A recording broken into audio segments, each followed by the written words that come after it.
આજની ધર્મકથા. પ્રણામ. માહોલ જામ્યો છે. જે લોકોને કુમુદચંદ્રજી દ્વારા થતી સતામણી બહુ જ ખૂંચતી હતી એ બધાને વાદીદેવ શ્રી મહારાજ સાહેબનું આ સ્ટેપ એ અતિ પ્રિયકર બન્યું.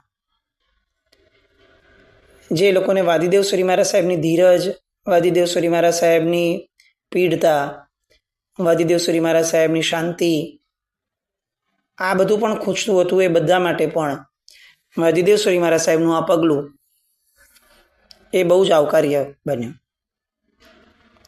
પાટણ સંઘની અંદરમાં પત્ર મોકલાયો. પાટણ સંઘે પણ બહુ સરસ રીતે એને વધાવ્યો અને વળતો પત્ર મોકલ્યો કે સાહેબ વિજયોત્સવ મનાવવા પધારો.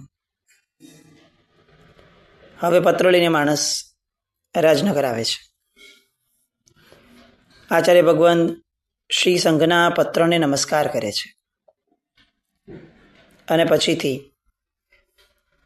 એ પત્રમાં લખેલી વિગત મુજબ ભાટ ચારણોને બોલાવી અને દિગંબરાચાર્ય કુમુદચંદ્રજીને વાદ માટેનું આમંત્રણ આપવા માટેની તૈયારી કરાવે છે. આ શું હોય? જેણે આટલું હેરાન કર્યું છે, જેણે પરાકાષ્ઠાનું અધમ કહી શકાય એવું કૃત્ય કર્યું છે, એ વ્યક્તિને જણાવવા માટે કે આવી જાઓ મેદાનમાં, ભાટચારણોને કેમ બોલાવા? સામાન્ય રીતે એનું મોઢું બી ન જોઈએ. આપણે તો આપણી તાસીર એ છે કે જેણે આપણી સાથે બહુ ખોટું કર્યું હોય આપણે એમ કહીએ કે એનું તો મોઢું પણ નહીં જોવાનું. આવો તરત શબ્દ વાપરી લઈએ. અને વાદીદેવ શ્રી મહારાજ સાહેબ વિશેષપણે ભાટચારણો કે જે લોકો મેસેન્જર કહી શકાય, જે લોકોનું રિપ્રેઝન્ટેશન વસ્તુઓનું અને પ્રેઝન્ટેશન બંને એટલું સક્ષમ હોય કે એની તોલે કદાચ એ સમયે કોઈ નહોતું આવતું. ભાટચારણો પ્રસિદ્ધ જ એટલા માટે હતા કે એ લોકો વાતને રજૂ કરે ને જે રીતે, એ એવી સક્ષમતાથી કરે કે સામાના મનમાં ઉતરી જ જાય. આજે પણ આ ભાટચારણો ઘણા બધા હોય છે. જોકે હવે એમના ભાગે લગભગ ડાયરાઓ બચ્યા. એ આપણી કમનસીબી કે જેના ડીએનએની અંદરમાં આટલી બધી સક્ષમતા હતી. એ વ્યક્તિઓને આપણે આપણી રૂટીન જીવન વ્યવસ્થાનો ભાગ ન બનાવી શક્યા. આપણા બાળકોને મોટિવેશનલ સ્પીકર્સ પાસે આપણે કેટલીક વસ્તુઓ શીખવા મૂકીએ, પણ જેના ડીએનએની અંદરમાં પ્રેઝન્ટેશન છે એની પાસેથી શીખવાનો આપણને કોઈ ભાવ થતો નથી. કારણ કે આપણે ટ્રેન્ડ ફોલોઅર છીએ. વિદેશોમાં જે થાય એ કરવા માટે આપણે જન્મ્યા છીએ.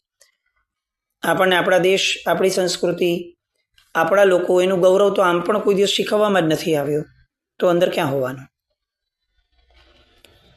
જે દેશને પોતાનો ઇતિહાસ ખબર નથી ને એ દેશ સર્વનાશ તરફ આગળ વધે એમાં કોઈ આશ્ચર્ય જ નથી. આ ભાટચારણ આખી પ્રજાતિ એવી, તમે વર્ષોના નહીં સેંકડો હજારો વર્ષોના ઇતિહાસ જોઈ લઈએ. રાજા મહારાજાઓ હતા, એ વખતે પણ કોઈને સંદેશ આપવો હોય તો ભાટચારણોને બોલાવડાવતા. પૂજ્ય વાદીદેવ શ્રી મહારાજ સાહેબે બોલાવ્યા, આખી ઘટના કહી અને સાથે વિશેષપણે એમણે એવું કહ્યું કે એમનો મલાજો જળવાય, એમનો રસ જળવાય અને ઔચિત્ય જળવાય, એ રીતે જ આ વાતને મૂકજો. ફરીથી, એમનો મલાજો જળવાય એટલે કે એમનું માન જળવાય. ક્યાંય પણ એવી ભાષા ન વાપરતા કે જેના કારણે એ તોછડાઈ ક્યાંય પણ વર્તાય, અહંકાર આપણો વર્તાય કે લો અમે આ શરૂઆત કરી, હવે આવી જાઓ મેદાનમાં, જોઈ લઈએ. નહીં. સમર્થ માણસ ક્યારે પણ પોતાની શક્તિનું પ્રદર્શન ન કરે. જે પ્રદર્શન કરે છે ને એ એટલા માટે જ કરે છે કારણ કે એની સમર્થતા ઉપર એને પોતાને શંકા છે. વર્ધમાન સ્વામી ભગવાન, એમની ઉપર જ્યારે ઉપસર્ગો થયા ત્યારે ક્યારે પણ એમને પોતાની શક્તિનું પ્રદર્શન કરવાનું, શક્તિનો ઉપયોગ કરવાનું મન પણ ન થયું. કેમ? સમર્થ હતા. સમર્થ વ્યક્તિને વિકલ્પ ન થાય અને એ જ સમર્થ વ્યક્તિ જ્યારે મેદાનમાં ઉતરે ત્યારે સામાને વિકલ્પ પણ ન બચે એ રીતે ખતમ કરે. વાદીદેવ શ્રી મહારાજ સાહેબનું જીવન જુઓ. કુમુદચંદ્રજી જ્યારે હદની બહાર હેરાન કરતા હતા, પણ સાહેબને એવું લાગતું હતું કે નહીં, આવી રીતે નહીં, એ એમને જે ઉચિત લાગે એ કરે, આપણે આપણું ઔચિત્ય જાળવવાનું, ઘર્ષણમાં નહીં ઉતારવાનું. ક્યાંય પોતાનું શક્તિનું પ્રદર્શન કરવાનું મન ન થયું, આની પેલા ઢગલા બંધ વાદો જીતેલા, પણ નહીં, અત્યારે નહીં, કારણ વગર કંઈ ઊભું નથી કરવું. વૈર ઊભું થાય, દ્વેષ ઊભો થાય, માહોલ બગડે, સામાની કોઈ પણ વસ્તુઓ એને દોષ તરફ લઈ જાય, એને દ્વેષ તરફ લઈ જાય, એવું કોઈ પણ નિમિત્ત આપણે ઊભું કરવા માટે બને ત્યાં સુધી પ્રયત્ન ન કરવો. પણ હવે જ્યારે નિર્ણય લેવાની વાત આવી ત્યારે નાની મોટી નાની પોચી કોઈ વાત નહીં, સીધો વાદ, અને એ પણ રાજધાનીની રાજ્યસભામાં કરો યા મરોનો ફેસલો થાય એવી રીતે. એટલે પહેલું માન જળવાય, તોછડાઈ ના આવે. બીજું, એમનો રસ જળવાય. કોઈ પણ વ્યક્તિને પડકાર ફેંકવા સમયે આપણી ભાષા એવી હોવી જોઈએ કે જેના કારણે એને એ પડકાર ઝીલવાનું મન થાય. આપણી સામાન્ય સાયકોલોજી પ્રેઝન્ટ જમાનાની એવી રહી છે કે આપણે સામાને પોતાનું એટલું બધું બોલી દઈએ કે એને એમ લાગે કે છોડ, આવા માણસ સાથે કોણ ઝઘડો કરે, હું શું કરી શકું એમ છું, હું તને આ કરી નાખીશ, આ કરી નાખીશ, આ કરી નાખીશ. અરે ઉભો રે ને ભાઈ, કરી લેજે ને કરવાના સમયે. બોલે છે કેમ? ઘણા તો એટલું બધું બોલતા હોય કે એકચ્યુઅલી એના બોલવાના કારણે સામાનો વસ્તુમાંથી રસ જ ઉડી જાય. ઓછું બોલનાર માણસ એ હંમેશા સામાનો રસ જળવાવીને રાખે છે. આજના વડીલોએ આ ખરેખર શીખવા જેવું છે. નવી પેઢીને બહુ બોલવાથી એ સુધરી જશે, આવી બધી ભ્રમણાઓમાંથી બહાર નીકળી જવા જેવું છે. સુધારવું છે કોઈને, સામાનો રસ જળવાય એવી રીતે વાત કરો. અને ત્રીજું, દિગંબર આચાર્યનું ઔચિત્ય જળવાય એવું કરજો. આ ટકોર પૂજ્ય વાદીદેવ શ્રી મહારાજની. આપણે આપણા જીવનની અંદરમાં કોઈ પણ નબળા પ્રસંગની અંદરમાં બહુ જ ધ્યાન રાખવા જેવી વાત. સંઘનો ગુનો કર્યો છે, તમે જુઓ. સાધ્વીજી ભગવંતનું ઔચિત્ય ગુમાવડાવ્યું છે, અને તેમ છતાં મારી પાત્રતા એ છે કે હું એના જેવો ન થાઉં, હું મારા જેવો બનું. નાનપણથી બાળકને એક સંસ્કાર આપવા જેવા છે. આમ દરેક વ્યક્તિ દેખાય અને આપણે તરત કહી દઈએ કે જો આના જેવો થા, જો આ કેવું સરસ કરે છે, આના જેવો થા, આના જેવો થા. નહીં, તું તારા જેવો થા. આ એક બહુ મહત્વની વાત છે કે બાળકને આલંબન એનું પોતાનું પોતીકું મળે. ચોક્કસ કહી શકાય કે જો આ ભાઈ કેટલું સરસ કરે છે, આમાંનું કંઈક તને જે લાગે ને કે લેવા જેવું છે તો દોસ્ત લેજે. આ ભાષા હોય. એને 50 ઓપ્શન આપીને કહી તું આના જેવો તો આના જેવો થા, તો ઓલો ક્યારેય પોતાના જેવો નહીં થઈ શકે, ન આ લોકો જેવો થઈ શકશે. ઔચિત્ય ચડવાયો. ગયા ભાટચારણો, વાત મૂકી દિગંબરાચાર્યને અને આખી યોજના કહી કે આ પરિવાર સાથે પાટણ પધારો. એ રાજ્યસભાની અંદરમાં વાદ યોજવામાં આવે અને ત્યારે જ આપણે સાચા ખોટાનો નિર્ણય કરી લઈએ, અને ત્યારે જ આ બધી વાતોનો અંત પણ લાવી દઈએ. આ નાના નાના વ્યક્તિઓને કેમ હેરાન કરવા છે કે જેની હારે કોઈ વાંધો નથી કોઈને?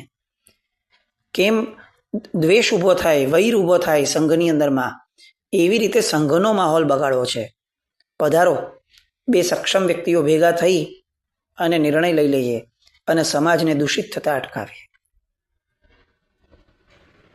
કેટલી ઔચિત્યસભર વાત. આજનો સમાજ, આજની આપણી જનરેશન અથવા આજનો વર્તમાન સમય જો ફક્ત આટલું સમજી લે કે નિર્ણય બે સક્ષમ વ્યક્તિઓ લઈ લે તો બીજા કોઈએ ઇન્વોલ્વ થવાની જરૂર ના પડે, તો હું માનું છું કે આજે ચોથો આરો વર્તતા કોઈ રોકી ન શકે. 5મા આરામાં પણ, હડાહડ કળિયુગમાં પણ કદાચ કળિયુગ જ એનું નામ છે કે સૌથી સરળ લાગતી વાત એ અતિશય સમજણ ધરાવતા વ્યક્તિઓને પણ ગળે નથી ઉતરતી. આ જ કદાચ કળિયુગનો પ્રભાવ હશે. બે વ્યક્તિઓ નિર્ણય લઈ લે, બે નાયકો, અને અંદર રહેલા નીચે રહેલા કોઈ વ્યક્તિઓને વૈમનસ્ય ઉભો ન થાય. આ પ્રકાર પૂજ્ય વાદીદેવ સુરી મહારાજનો હતો. આજે આ પરિસ્થિતિની ગંભીરતાઓ ખરેખર આપણે આપણા વડીલોને સમજાવવા જેવી છે. કેટલા બધા વિવાદોમાં આજે આપણો સંઘ, આપણું શાસન છે. આપણે જેમના અનુયાયીઓ છીએ, આપણે એમને આવું કહીએ કે સાહેબ કેમ કોઈનો વિરોધ, અમને કેમ ઇન્વોલ્વ કરો છો સાહેબ, કેમ આવું? આપણા દરેક સંઘના ટ્રસ્ટીઓને પણ, આપણે દરેક નેતૃત્વને આ એક સક્ષમ અને સમર્થ એવો સંદેશ પહોંચાડીએ કે ભાઈ જે કાર્ય જેનાથી પતે છે ને એ કાર્ય એનાથી જ પતાવવા દો, અમારે એમાં કોઈ ઇન્વોલ્વમેન્ટ નથી રાખવું. આવું પણ થઈ જાય તોય કદાચ એ સમર્થ વ્યક્તિઓ ઉપર પ્રેશર આવે કે ભાઈ હવે આપણું પોષાશે નહીં, હવે આપણે જ આપણી સક્ષમતાથી નિર્ણય લેવો પડશે. માસ લેવલના કામ એ માસ લેવલની સમજણથી થશે, ફક્ત વાતોથી નહીં થશે. અને સમજણ તો વ્યક્તિગત છે, એ તો જીવ કેળવશે તો જ કેળવશે. બાકી લાખ પ્રવચન સાંભળ્યા પછી પણ સમજણ આવે એવું જરૂરી નથી. સમજણ તો કેળવવાની વસ્તુ છે, જે જીવે પુરુષાર્થપૂર્વક, માનસિક પુરુષાર્થપૂર્વક પોતે કેળવવી પડે. દિગંબરાચાર્યએ તરત હામી ભરી. એમને તો જોઈતું જ હતું, નશો અંદર પડ્યો છે એટલે ક્યાંય વિકલ્પ બી ન થયો કે આવો સમર્થ નિર્ણય અચાનક લેવા માટે જો વાદીદેવ સુરી મહારાજ સાહેબ તૈયાર થયા તો એનો અર્થ કે એમનો પોતાની ઉપરનો આત્મવિશ્વાસ કેવો પ્રબળ હશે, તો હું ફેર વિચાર કરું. આવો વિકલ્પ પણ ન થયો. ઉલટાકનું એમને એમ થયું કે ચાલો બદલો લેવાનો અવસર મળ્યો છે, આ લોકોએ સામેથી કીધું છે, આપણને તો જોઈતું તું જ, અને સ્વીકારી લો. અને અંતે પાટણ જવા માટેની તૈયારીઓ ધમધમ બંને પક્ષેથી શરૂ થઈ ગઈ. આ બાજુ વાદીદેવ સુરી મહારાજ સાહેબ પાટણમાં થનારા વાદ માટે પોતાના શિષ્યોને તો આમે ઘડ્યા છે. કંઈ એવું જરૂરી નથી કે ચાલો હવે બધા પ્રવચનને બધું બંધ કરી નાખો, કાંઈ નહીં, હવે એક જ વાત ગમે તે ભોગે આ વાદ જીતવા માટેનો પ્રયત્ન કરો. ના, પણ વાદની તૈયારી એ હતી કે આખા શ્રી સંઘને એક વિશ્વાસમાં લીધો કે હવે જે થશે એ બે સમર્થ વ્યક્તિઓ વચ્ચે થશે. એટલે શ્રી સંઘે આ બધી પડોજણમાંથી માનસિક રીતે પણ બહાર આવી જાવ. અને શ્રી સંઘને પણ સંતોષ હતો, પોતાના નાયક ઉપર વિશ્વાસ હતો કે બરોબર બદલો લેવાશે, બરોબર પાઠ ભણાવાશે. અને ધીરે ધીરે ચાતુર્માસિક આરાધનાની અંદરમાં લોકો પોતાની બહુ વ્યવસ્થિત જે હતી ઘટના એ રીતે આગળ વધવા લાગ્યા. ચાતુર્માસ પૂરું થયું અને દેવસુરી મહારાજ સાહેબે પાટણની પ્રયાણની બધી જ તૈયારીઓ એ થઈ ગઈ હતી. હવે પાટણ પ્રયાણનું મુહૂર્ત નક્કી કર્યું. જુઓ, આ એક વાત છે ને બહુ જ આવશ્યક છે. અમે જ્યોતિષમાં માનતા નથી, અમે આવા બધા અંધવિશ્વાસમાં માનતા નથી, આવું કહી અને જ્યારે આપણે કેટલીક સકારાત્મકતાને નકારીએ છીએ ને ત્યારે આપણો અહંકાર, આપણું અજ્ઞાન એ આપણને કેટલીક વસ્તુઓથી વંચિત કરી દે છે અને કેટલીક વાર આપણા ભાગ્યથી પણ વંચિત કરી દે છે. એવું નથી કે જ્યોતિષમાં અને આ બધામાં વિશ્વાસ રાખવો જોઈએ, પણ એવું ચોક્કસ છે કે હું આમાં માનતો નથી એવો અહંકાર ન રાખવો જોઈએ. કેમ? કારણ કે આ વિજ્ઞાન એ ઋષભદેવ ભગવાન સમયથી દરેકે દરેક પરમાત્માના સમયમાં શાસનની અંદરમાં વિદ્યમાન રહ્યું છે.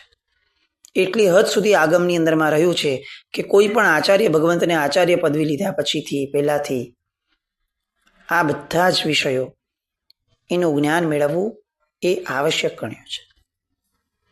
ભલે કેટલું ઊંડાણમાં કેટલું જવું એમનો નિર્ણય હોય, પણ આને માન્ય રખાયો. તમે જુઓ કલ્પસૂત્રની અંદરમાં પણ ભગવાનનો જન્મ થાય છે, એની વાત એમ નથી મુકાતી કે ભગવાનનો જન્મ થયો. વાત એ મુકાય છે કે આવું નક્ષત્ર હતું, આવો ચંદ્રનો યોગ હતો, આવું મુહૂર્ત હતું, આવી પળો હતી અને એવા સમયે ભગવાનનો જન્મ થયો.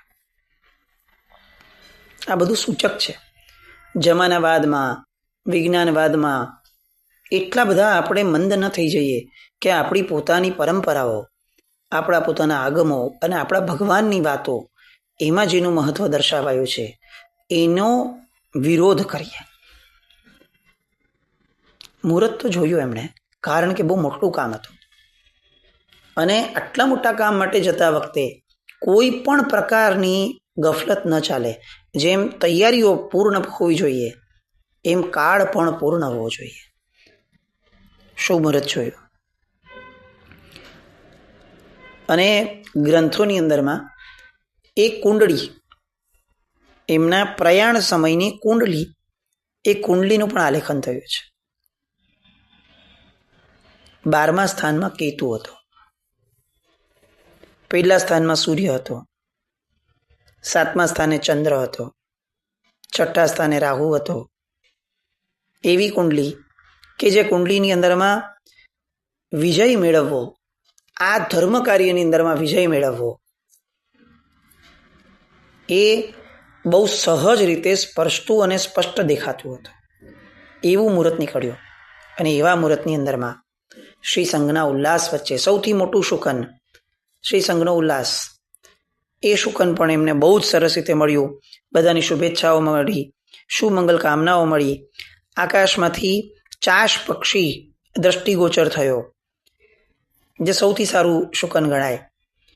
સાહેબની, વાદીદેવ સુરી મહારાજ સાહેબની જમણી આંખ ફરકવા લાગી, એ પણ શુકન ગણાય. મોર પ્રદક્ષિણા આવવા માટે આવ્યો, એ પણ સૌથી મોટું શુકન ગણાય. અને સાહજિક રીતે કોઈ પણ મેચ ફિક્સિંગ કર્યા વગર પરમાત્માનો રથ સામેથી મળ્યો. આવા બધા શુકનો. અત્યારે તો આપણા શુકનો પણ મેચ ફિક્સિંગ જેવા છે, જેને એકચ્યુઅલી શુકન કહેવા કે નહીં એ પ્રશ્ન લાગે. શુકન એ હોય જે સહજપણે મળે. શુકન એ હોય કે જે સારા આશયપૂર્વક મળે. હું પહેલેથી બધાને કહીને રાખું કે બેન તમે અહીંયા આવી જજો અને બેડું લઈને ઊભા રહેજો, પાછું એ બેડું ખાલી હોય. કારણ કે પાણી ભરેલું બેડું એ શુકન છે અને આપણા અત્યારે તો બેડા ખાલી હોય. હવે આ બેડામાં શુકન ક્યાંથી મળવાનું? પણ ચાલે છે. પહેલાં તો પનિહારીઓ ગામમાંથી આવતી પાણી ભરીને, અને સાહજિક રીતે સામે મળી જાય તો એ શુકન ગણાતો. વગર પાણીનું બેડું આવું ક્યારે શુકનમાં વાંચવામાં જ નથી આવ્યું, પણ ચાલે છે. અને કદાચ આવા બધા શુકનો, આવી બધી વિચારણાઓ એ શુકન કરતી હોય તો એનો આનંદ પણ છે. પણ સાહેબને તો બધું જ નેચરલ શુકન મળ્યા, બધા જ. બીજી બાજુ કુમુદચંદ્ર સુરીજી, એમનું પણ પ્રયાણ નક્કી હતું, એમણે પણ ચોઘડિયું જોયું હશે. પણ એમના પ્રયાણ સમયે અપશુકન થવા માંડ્યા. આગળ પાછળ તરત છીંક આવી. એમનું ધ્યાન ગયું, લોકોનું ધ્યાન ગયું, પણ કશો વાંધો નથી. છીંક તો આવે, સમય એવો હોય ને કેટલાકને આવી જતી હશે. પોતે પાલખીમાં બેસ્યા, એ સમયે પોતાને છીંક આવી. હવે આ તો બહુ મહત્વની ઘટના કહેવાય કે જે વ્યક્તિ પોતે વાદળની અંદરમાં લડવાના છે ને પોતાને જ જતી વખતે છીંક આવે છે. છીંકને આપણે ત્યાં અપશુકન ગણ્યું છે.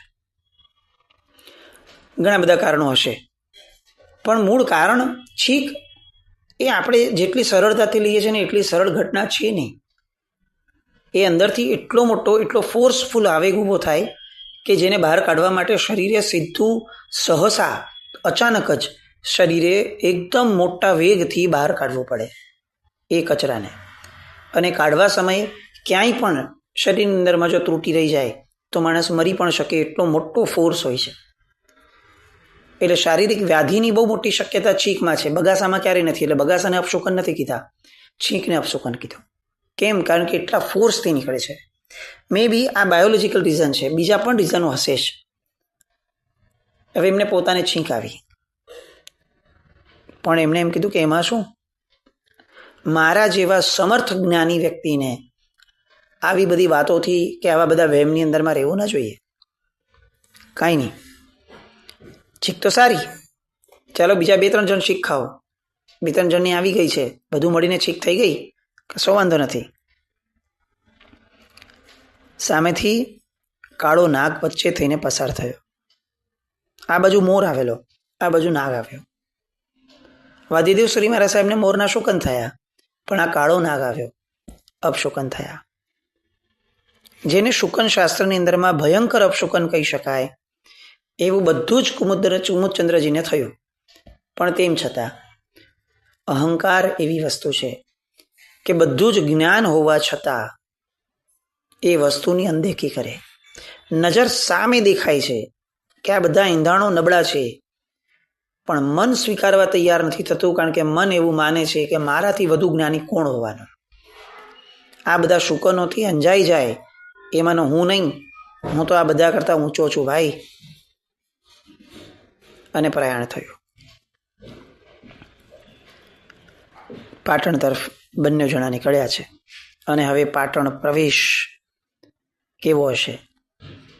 એ સંઘ કે જે સંઘે ફક્ત એક પત્ર મળ્યો અને એ જ દિવસે નક્કી કરી અને કહી દીધું હતું કે સાહેબ, તમારે અમારે ત્યાંથી કોઈ પણ પ્રકારનો વિકલ્પ કરવાનો જરૂર નથી.